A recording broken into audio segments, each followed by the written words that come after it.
Abbiamo avuto una richiesta per un tatuaggio, una richiesta di prenotazione di un tatuaggio fatto una settimana prima, quindi consiglio sempre di pensarci bene perché alla fine può rischiare di essere più costoso e doloroso rimuovere un tatuaggio che farlo. A Venezia, come in Veneto, di media una persona su 5 decide di rimuovere il tatuaggio impresso indelebilmente sulla propria pelle. Il costo, più che salato, è che oscilla di media su una cifra pari ad almeno 3 zeri. Indubbiamente costa molto di più rimuovere un tatuaggio rispetto a farsi un tatuaggio, ha dei costi molto diversi, è quasi 10 volte più costoso rimuoverlo che farlo. A dirlo i dati dell'Istituto Superiore della Sanità, con le tendenze del territorio che riflettono quelle nazionali. E se il 4,3% ha già iniziato il percorso di rimozione, secondo le citate ricerche, più del 17% dei tatuati sta pensando di eliminare per sempre il tattoo. È il caso di Gabriela, modella. Infatti in futuro probabilmente dovrò anche toglierli perché appunto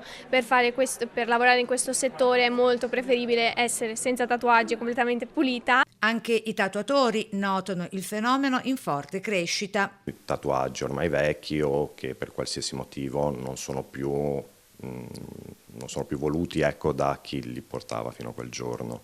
È una buona fetta in realtà quello delle coperture del nostro lavoro, un 30% più o meno.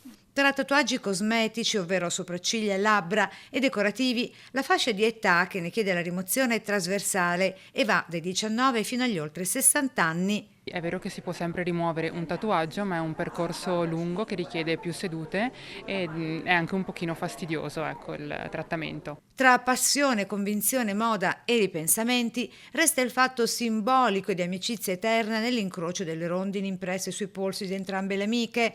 Sensuale la scritta incisa sul piede e sapientemente esibita su tacco 12, con la potentissima ragazza col palloncino rosso di Baschi a ricordare che c'è sempre speranza tra sogni infranti e nuovi inizi.